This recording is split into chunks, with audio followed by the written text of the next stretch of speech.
Hey, everybody. As you know, I try not to make this podcast about the news of the day. But sometimes stuff happens just as I'm about to record my intro. And I'm doing this the day after Trump suggested injecting disinfectant into your bloodstream as a way of killing the coronavirus. Well, look, the president was spitballing. Sometimes you come up with your best ideas when you're spitballing, and sometimes you just have to think outside the box. And injecting disinfectant into your veins is an outside-the-box idea. And it was not a good one. It is a way that some people kill themselves. But look, chemotherapy is rough on people, and it's used for good. So you don't want to discourage this kind of unfettered thinking, and I mean unfettered. By that I mean any knowledge, for example, of how the human body works, because that knowledge is going to hold you back if you're trying to think outside the box. For example, hydroxychloroquine. So an NIH study found it to be ineffective and dangerous. But as the president said, you have nothing to lose unless, in your case, it causes irregular heart rhythms and kills you. And I don't mean that sarcastically. Well, just as I sat down to record this, President Trump started tweeting about a new drug that he's found that he's very high on. Here's the tweet. Just heard about a drug that is very exciting. Placebo will be a total game changer. Now he continues. Placebo has been tested in more clinical trials than any other drug. So many trials you wouldn't believe. That's that. Then a new tweet. Placebo is amazing. It has been so effective in so many clinical trials that scientists have a term, the placebo effect. So effective, you wouldn't believe. And that you wouldn't believe has 4 exclamation points. Now a new tweet. Dr. Fauci just gave me a placebo pill. Tasted a little sweet. Says I can't get COVID-19 now. Suggested I go to George Washington Hospital and give out placebo pills to COVID patients in the ICU as a photo op. Great idea. Dr. Birx thinks so, too. Well, I certainly trust Dr. Fauci. Not entirely sure about Birx. Speaking of which, Peter, my producer, has suggested that I record a public service announcement. Hi, this is Al Franken. You may not realize that many of the household items stored under your sink can be very dangerous if you or your child ingests them. That's why the phone number for poison control should always be posted on your refrigerator. And now, during this dangerous time, on your TV. 1-800-222-1222 is the number to call if someone in your home drinks or eats poison. That's 1-800-222-1222. Okay, boy, I got a couple things to complain about. I don't know if I've done this yet on the $2 trillion package. There is a piece of that has $170 billion for real estate investors, which lifts the cap on how much depreciation they can deduct from their taxes. Who's that for? $170 billion for real estate investors. So who's that for? Well, the Joint Committee on Taxation, which is under the Finance Committee in the Senate, did an analysis of this. This is $170 billion. 82% of the benefits of it are going to go to people who make over $1 million a year income. Over $1 million a year income are going to get 82% of the $170 billion. Why is that in there? Why is that in there? Is it because somebody made a deal if you, I don't know, if you save Boeing, we'll let you do that? I don't know how that gets in. I don't know if you look at who that helps, who real estate investors, there's a lot of them in New York. There's a lot of them all over the place, I suppose.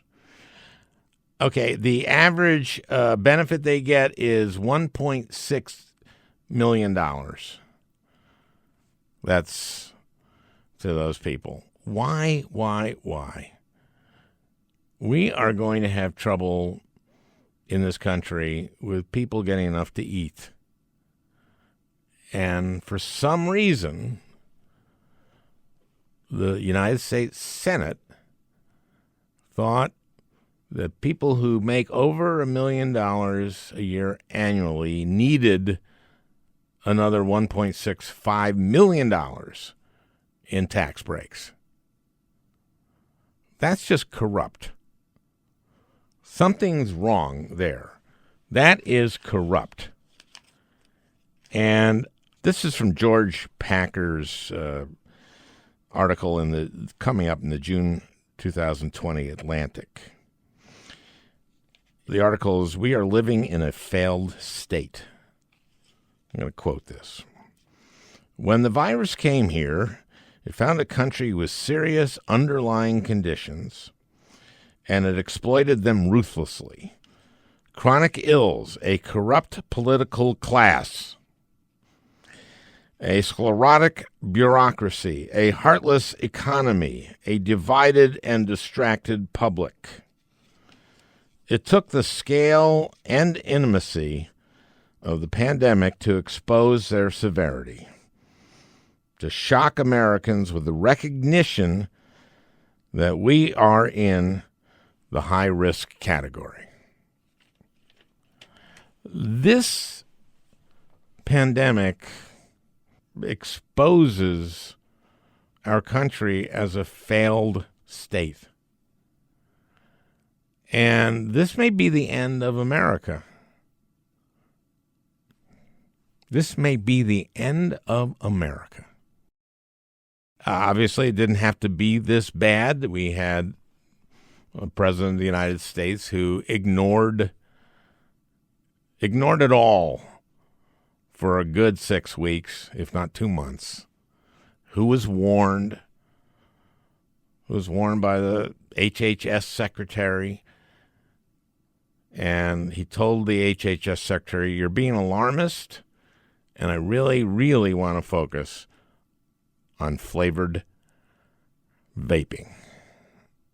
That's what I really want to get. Flavored vaping.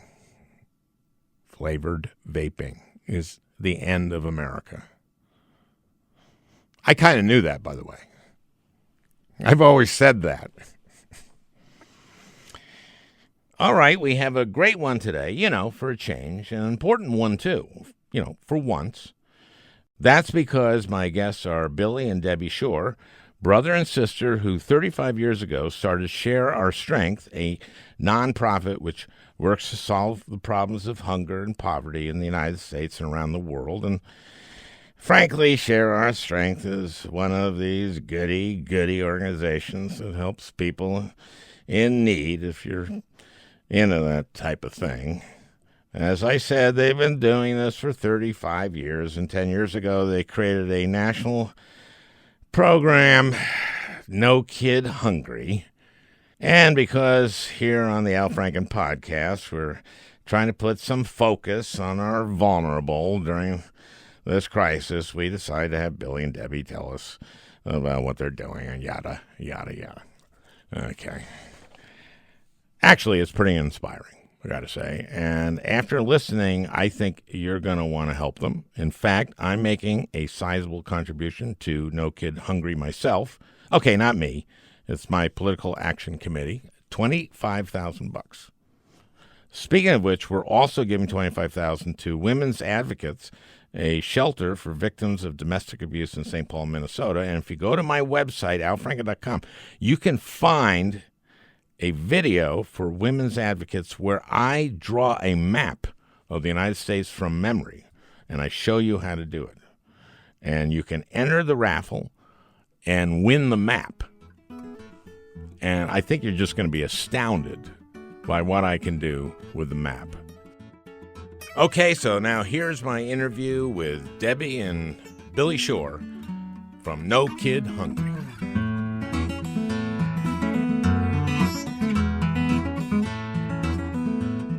Did you guys look at the $2.2 trillion package? Yeah, what we could see into it, yes. Yes, well, you could see into it. Was there any stuff in that you felt good about? There was something in there that we thought was going to be in there that wasn't, and it might be in the next one, which is an increase in SNAP benefits. There were some good things in the earlier packages that waived some of the regulations that would make it impossible to feed school meals to kids when schools are closed. So there was like some actual common sense that prevailed there. You know, it used to be that only the kid could pick up the meal, and now the parents can pick up the meal. It used to be that only the kid can only pick up one meal. Now you can pick up, as many as you can carry home. So they did some things there that made it possible for us to replace school feeding without the schools. Have they put enough funding out of the $2.2 trillion? There's bailouts for the cruise industry, and we're worried about oversight and where that's going to go. And evidently you can write off real estate losses, and there's a lot of hinky stuff in there. Did they at least put in enough? No, I doubt they put in enough. Did they put in money for kids that are going to go hungry? Yeah, I think they did. The real problem will be if there's money for families to support themselves. One of the paradoxes I feel like we deal with is everyone's in favor of feeding a hungry child. Not everyone's in favor of doing what's best for a hungry child, which is supporting their parents or their family or whoever they're living with. So that gets more complicated. So I feel like the school meal stuff, yes, good. But, broader SNAP increases for families that are going to need it, not good yet. Let's go back a little bit here. You two formed this organization, Share Our Strength, and under which No Kid Hungry that's part of your organization, right? Yeah, that's kind of the main campaign of the organization. We started it in 1984. Both Debbie and I've been working on Senator Gary Hart's Senate staff and then his presidential campaign. My sister Debbie was also working on the campaign. And when the campaign ended, you'll probably remember that time frame was right around the time of the catastrophic Ethiopian famine and all the things that it spawned, like Live Aid and Bob Geldof, We Are the World, USA for Africa. And we had this notion that those were all great, but that they were going to probably go away in a few years, and that we ought to create a more lasting response using some of the, I guess, for lack of a better phrase, campaign skills, organizing skills, community organizing skills that we had. So yeah, we started it back then, but only 10 years ago got really focused on childhood hunger almost exclusively. My daughter has worked with you guys a number of ways. First of all, when I came to D.C., she came to D.C. and worked for the D.C. public school system, and her first jobs there were as she did after-school programs, including a cooking program. Operation Frontline, now called Cooking Matters. She was a third-grade teacher for 3 years right out of college. Then she went to culinary school, and instead of becoming like a sous chef at a restaurant, this was in New York, she decided to teach kids how to cook, because the school she was in the Bronx, the kids, very often a meal was a Coke and a hot dog. Yeah. That was dinner. they really didn't know how to eat and how to have healthy ingredients. So she taught kids how to cook, and did that with you guys when she first came to DC. And she said you're great. Your organization is unbelievable. And then she worked for the DC Public Schools, and she also worked for United Way. In both capacities, worked very closely with your organization. And so she's a huge fan. This makes me so happy. Do you have more kids that can work with us? What's she doing now? She is working for the DC Public School System. Still, wow. Ah, That's gotcha. awesome. Cool. So she continues off and on to work with you guys. And she was basically telling me a lot of the things you do right now. And during this period, you're making sure that kids aren't hungry. And she was telling me some of the challenges that they have, and she's dealing with these along with you. And I know that you're nationwide, first of all, and that you have given grants all over the country. Basically, what I want to talk about here is how many people are vulnerable during this period of time. And there are different kinds of vulnerabilities, but I want to talk about hunger here and who's very vulnerable and what you do. She told me, this was an interesting thing, and confirm this to me, that there are kids in D.C. that can't get food in their neighborhood. So they have to go to a different neighborhood, and they're going to a neighborhood where it's not their territory.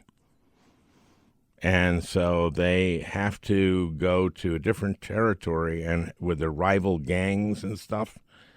Are you familiar with this?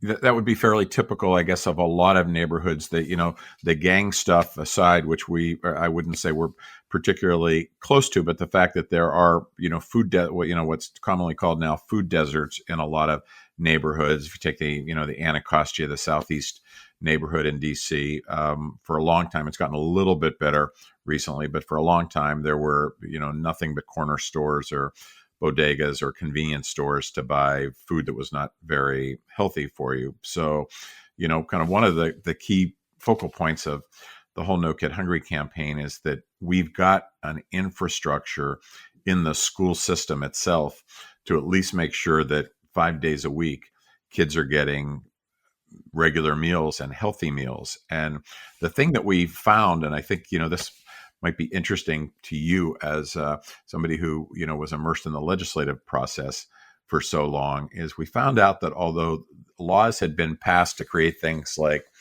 school lunch and school breakfast, that they weren't being utilized and that nobody was paying attention to that fact. So, I guess the statistic I would give you, Al, is that, up until, and this is before, let's say before COVID. So our core work for the last 10 years has been looking at the 22 million kids in the country who are getting a free or reduced price school lunch, an entitlement program exempt from sequestration, so relatively safe and protected and reliable. Of the 22 million who are getting a free school lunch, all 22 million were also eligible for breakfast. But as recently as 8 years ago, only 9 million of the 22 million were getting it, because at lunch kids are already there. At breakfast, you have to get there before school starts, and that's hard or impossible for some families. There'd be the stigma attached to the kids who show up early, more visible, self-identifying than at lunch. And in the summertime, when the schools are closed, only 3 million kids were getting it. But the crazy thing about this is that it's bought and paid for all 22 million. So a big part of what we've done over the last 10 years, again, this is pre-coronavirus, was go to governors and mayors and school superintendents and say, do you realize that a very large percentage, almost half of the kids who are eligible for these meals are not getting them? The conversation that I remember so vividly, Al, is one that I had with the governor of Colorado at the time, Bill Ritter, who was a former Peace Corps volunteer, had worked on nutrition issues, moderate to progressive Democratic governor. And at the time, Colorado ranked 47th lowest out of 50 states in terms of their participation in these programs. And he said, well, what's that mean? And I talked about what it means for the kids and the risks to their health and ability to learn. But I said it also means you've left about $140 million in Washington that can only be used to buy bread from your bakers and milk from your dairy farms and supplies from your vendors to feed your kids and have them do better in school. And and again, this is one of the really good guys. He was shocked. He said, how can that possibly be true? We kind of talk about and we try to solve for all these logistical challenges of feeding kids, but there's also this political issue of kids are voiceless. They don't vote. They don't make campaign contributions. They don't have lobbyists or PACs.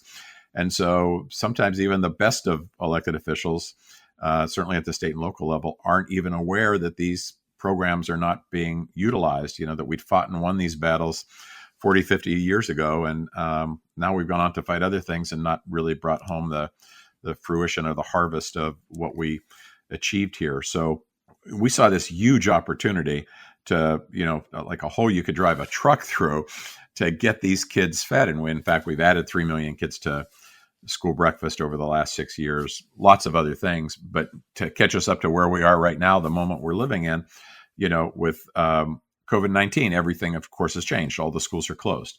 And so there's now a massive effort to feed kids using these same federally reimbursements. These meals are 100% federally reimbursed, but the kids aren't in school. So we've got to find all kinds of entrepreneurial ways to feed them. I've talked to a lot of teachers, a lot of coaches.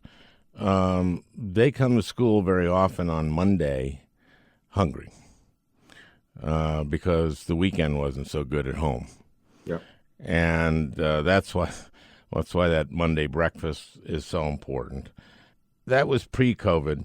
You talked about food deserts. So I can imagine if you live in a food desert where there's one store, market or something that doesn't have a big range of vegetables and really doesn't have all that much, that there's a run on stores now, on grocery stores, right? Yep. So I can imagine that if you're in a food desert, that store runs out pretty quickly, right? That's right. So right now, during this particular time, kids in those neighborhoods have an added problem, don't they? Well, that's exactly right. And so you really have to do two things. First of all, it's not just the kids that we were trying that weren't participating that we were trying to add to these programs. Now it's all kids. We've got 50 million public school students in this country, and 30 million of them, of the 50 million, were getting meals at school. So the good thing is those meals are still reimbursed by the federal government if you can get them to them. So there is a source of food that's available. And so we've had to do two things. One is fund school districts, hundreds of them across the country, that have set up alternate ways of feeding kids, grab and go packages of food outside the school. And so we've provided tents and refrigeration and equipment and trucks and whatever it takes to have schools be able to replicate some version of feeding. But then, particularly what's going on with unemployment. So we're seeing enormously long lines at food banks and other types of places where food is provided. And it's really not just the kids, it's their families now who need it. So we're funding food banks, we're funding YMCAs. One of the ways we're getting the word out about this too, is this new texting line that we've set up. So we've got this service in the summer when schools are out, and summer meals are really an important part of the kids' day when they can't get to the schools. And so we've got this texting service in the summer, letting families know where their kids and where they can pick up a free meal. So we've converted that texting line into one that we can use now to let families know where some of these sites that Billy was talking about were set up. So all people have to do is, text a number.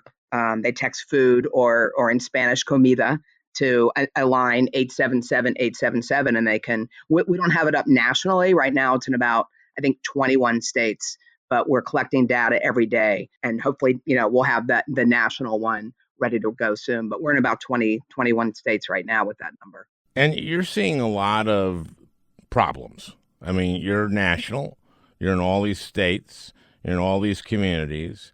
and you're solving problems. And I want our folks who are listening to hear what some of those are.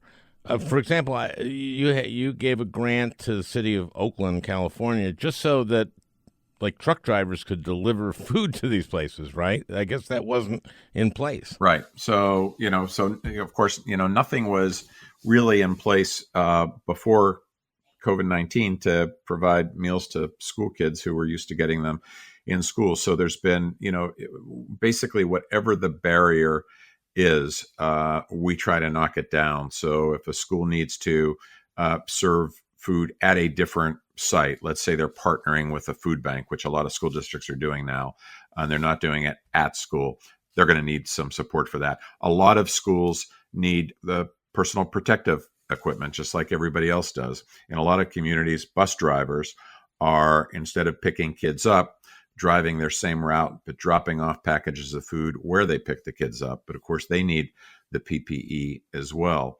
As we talk about this, one of the things that I think becomes kind of apparent, and it was true of hunger before this crisis as well, is that hunger in America, particularly when it comes to children, is a solvable problem.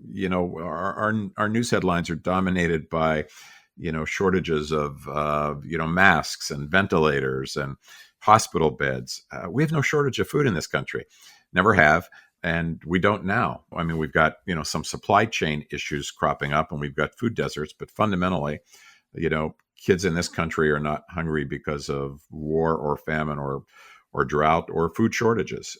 So these are logistical problems that if you have the political will, you can actually solve them. I think we're seeing, that this pandemic has just uncovered this issue, which has, we've obviously been working on for a lot of years. But this issue of childhood hunger has existed for a long time in America, and so many Americans were just unaware. This has really shined a light on it in a way that, I think has just never happened before. And we're seeing that in the level of donations that are coming in from, businesses and companies and corporations and individuals who, for the first time, are recognizing that we've got hunger among this population. Yeah, you've been doing this for 36 years, so you have a pretty good perspective on it. I have this idea, and maybe it's just it's a stupid idea, that after this is over, then maybe we'll be a better country. I mean, there's certainly more attention to some of these vulnerabilities than existed before. You can imagine how we used to kind of, almost bang our head against the wall to get people to understand that hunger was a real issue here. Now, all of a sudden, people are aware of it because they see what's happening when the usual supports aren't there. But say a little bit more about how you see it being better. I think that's such an important and hopeful note. Well, I think that there's something about staying at home with your family, hopefully, that might make you just realize what's important in life and what isn't. I have my doubts about Congress. I have my doubts about especially the Senate. I have my doubts about Mitch McConnell, who he and I were very close, by the way. I can imagine. Yeah. Oh, we'd go out to dinner. We'd have these arguments, and then we'd go out to dinner, and he would laugh so hard at dinner that milk would shoot out his nose. Oh yeah, he must be a barrel of laughs. Oh, he is. He is. Anyway, I really worry about where this $2.2 trillion package is going. If it's going to the right place, but okay. Here's what I think. I'm hoping that Americans, that all of us, kind of appreciate what we have, and also appreciate what others don't have. And I kind of think that's happening. I really do. And so this is a horrible, horrible time. But I'm hoping that we come out of this in certain ways a lot better.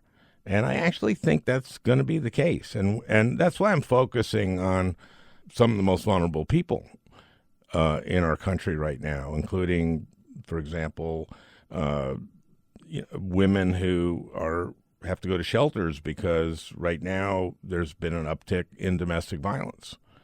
And also on people with mental health issue and the homeless and people in prison. There is these vulnerabilities are coming to light, and I think people are seeing it, and they're getting to watch a little bit more news, which I necessarily wouldn't recommend. That's what I see for the country. Am I wrong? You've been doing this. I think there's a lot of truth to that.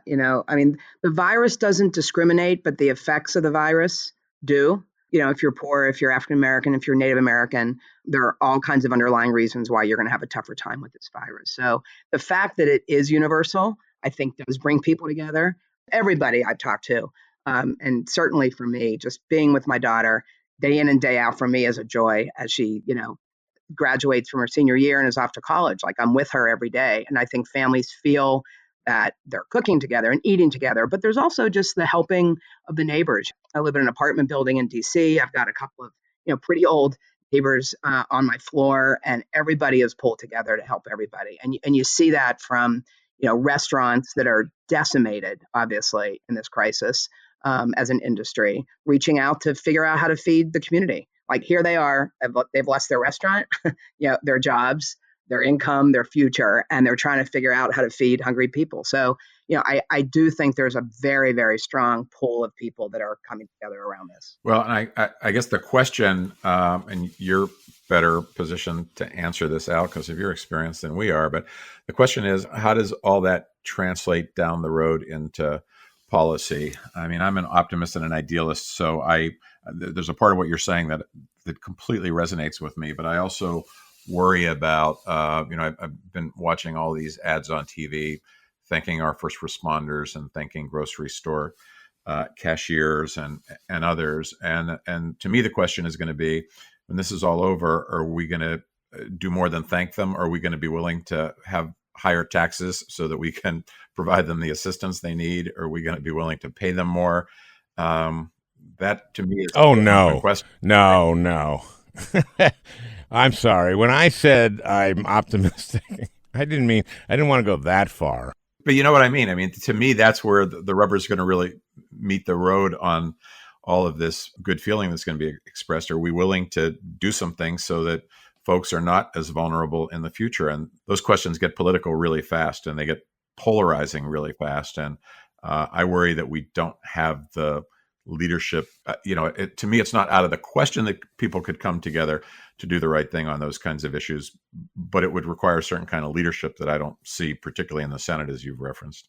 Well, I think that it'll obviously be up to, we're going to have an election in November, and we're seeing, that's true. Yeah. That's true. I think we're going to have an election in November. I'm hoping by then we'll be back to some kind of normal, but maybe not. We're not going to have vaccination by then, so we'll see where we are. But the American people at that point, we're going to have to say, look, this whole thing exposed a number of things, and one of them is the fact that people at the bottom, we have people dying because they have to work. So they have to work in the grocery store, and we've seen some of those people they're just as much on the front lines as, God bless them, the medical responders and the doctors and the nurses. But they're doing that because they have to, so they can eat themselves. Right. So, are we as a country going to make this an issue going into what hopefully will be the election in November? And that's a question. That is a question. Bernie Sanders would raise it. His whole campaign was about the division between the haves and the have-nots in this country. And how stark is it now? I've talked to people who are sheltering at their estate on the Chesapeake. Yeah. And then there are people that you are serving who are crowded into a small apartment. One of my colleagues just emailed me an article from the San Antonio paper. Here's the lead. And perhaps the most sobering reminder yet of the economic fallout caused by the coronavirus pandemic. The San Antonio Food Bank aided 10,000 households Thursday in a record-setting giveaway at a South Side flea market. 10,000 households. I mean, think of that. And it's not fun to go wait in line at a food giveaway. That's not a good feeling. People are only doing it, I'm sure, if they really have to.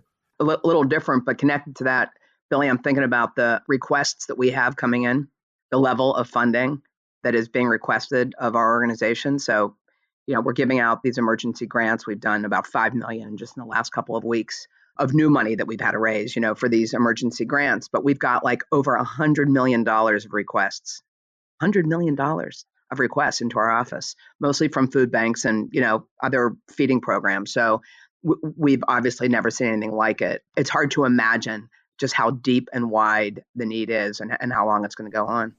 We're an organization that has worked very closely with the restaurant and the food service, the culinary community. We do food and wine events.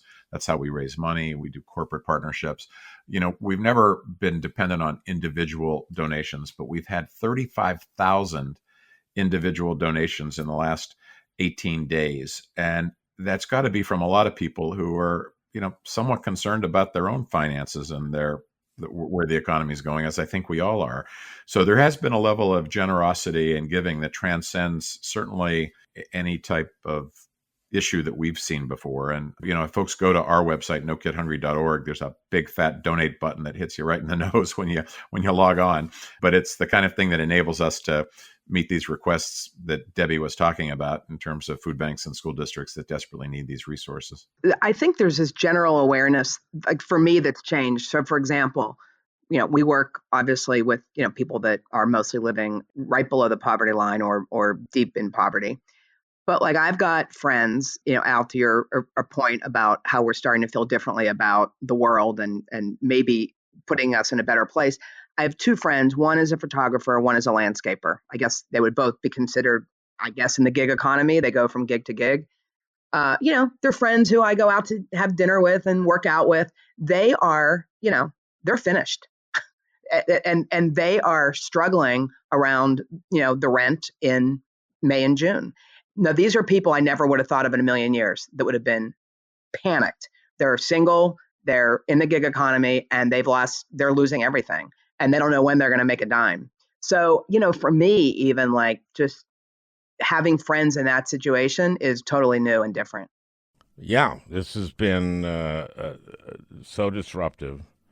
And, this is why Attorney General Barr is saying, like, we can't have the solution be worse than the problem. And, well, wait a minute.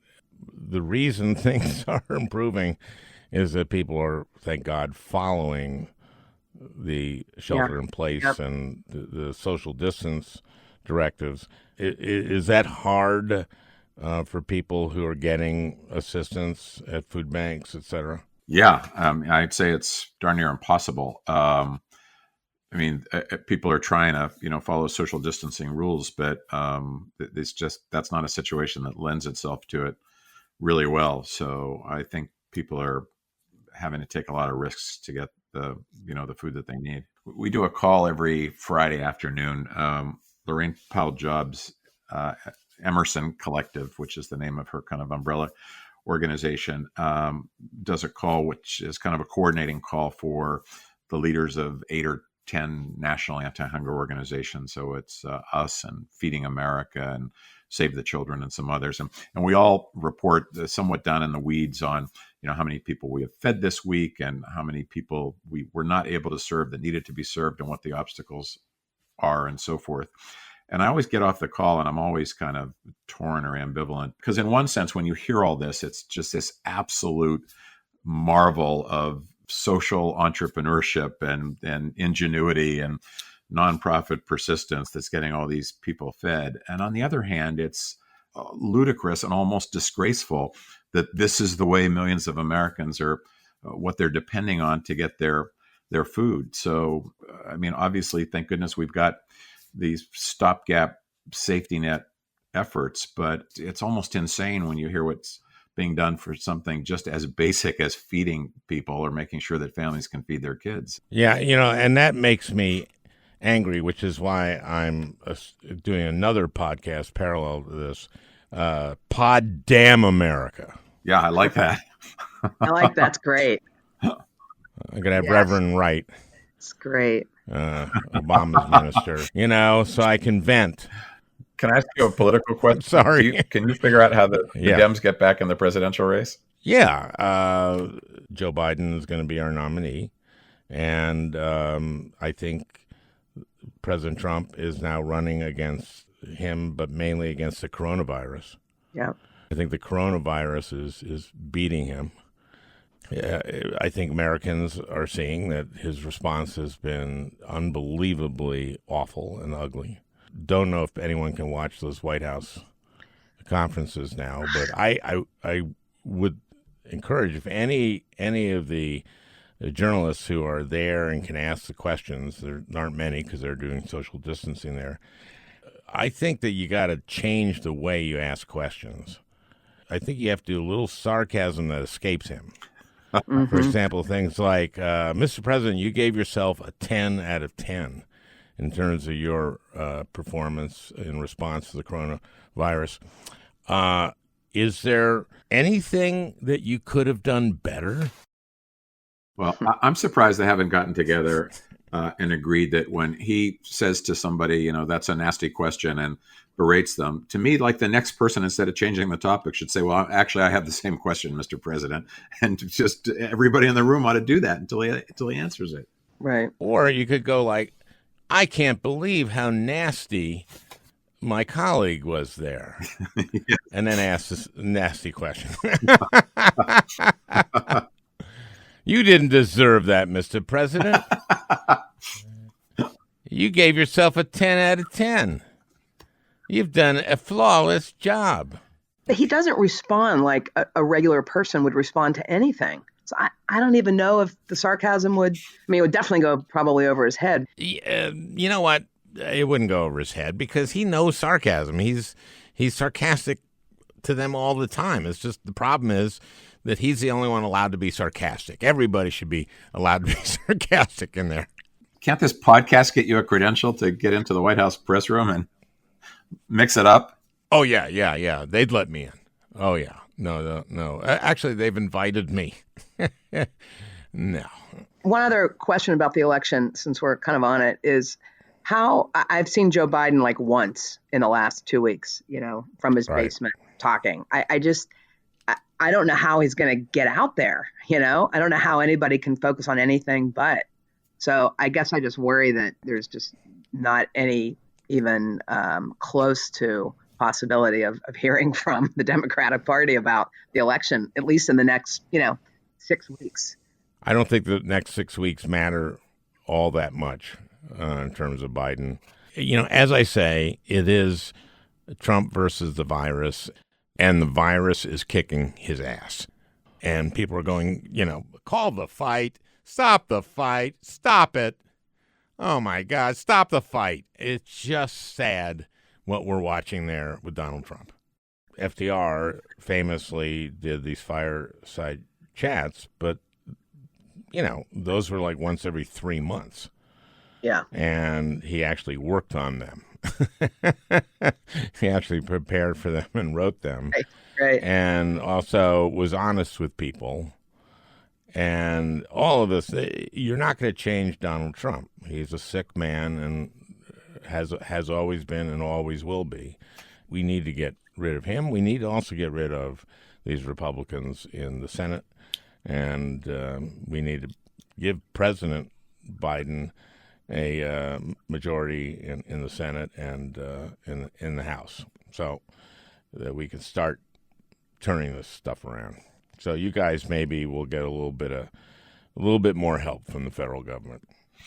Well, that's what I'm hoping. It sure makes a big difference. When Tom Vilsack was Secretary of Department of Agriculture under President Obama, wasn't he great? Wasn't he the best? Oh, we just had enormous support. And I would say that, there are a lot of career officials in in all of the departments, including agriculture, and many of them have continued to be very, very diligent about protecting kids through these school meals programs. But when Tom Vilsack was secretary, you really got the sense of what a government can do when it wanted to reach out to those who are most vulnerable.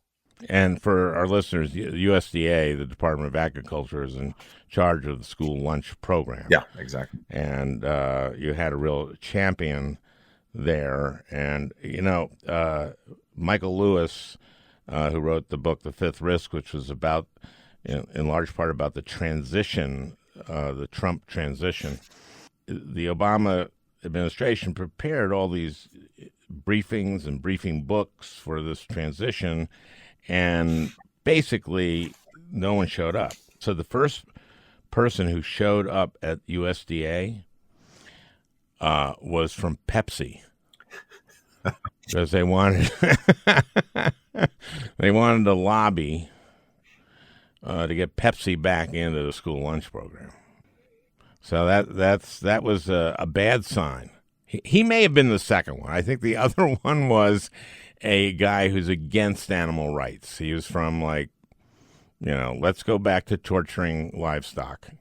I remember reading that book, and of course, what you've just described was also true at Department of Energy, and I think most of the departments. They just that book is really sobering, The Fifth Risk, and it's just when you picture that across the entire government, wow. Yeah, well, I just talked to Michael. We just did a podcast, and I asked him, because basically the fifth risk is the risk that the government isn't paying attention to. So I asked him if he had enough material now for the paperback. I'll bet. You guys are the best. Let's get you a lot of money from my listeners. Go to nokidhungry.org. We need it. We've got a tall order ahead of us, and it's going to be a lot of months that we're doing this work, particularly with the unemployment. So thank you for putting a spotlight on this, Al, and for caring about it as much as you do. Isn't it great to have great people on? Everybody.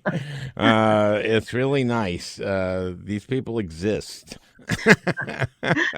And there's actually quite a few of them. And, well, thank you, Billy and Debbie Shore. Thank you very much. Who founded Share Our Strength, and No Kid Hungry is part of that organization, and they feed a lot of, not just children, but of families, and I'm so proud to have you. Thank you. Thank you, Al. Thank you. Well, I hope you enjoyed listening. That beautiful music is by Leo Kottke, the great Leo Kottke. I want to thank Peter Ogburn for producing this podcast. We'll talk again next week.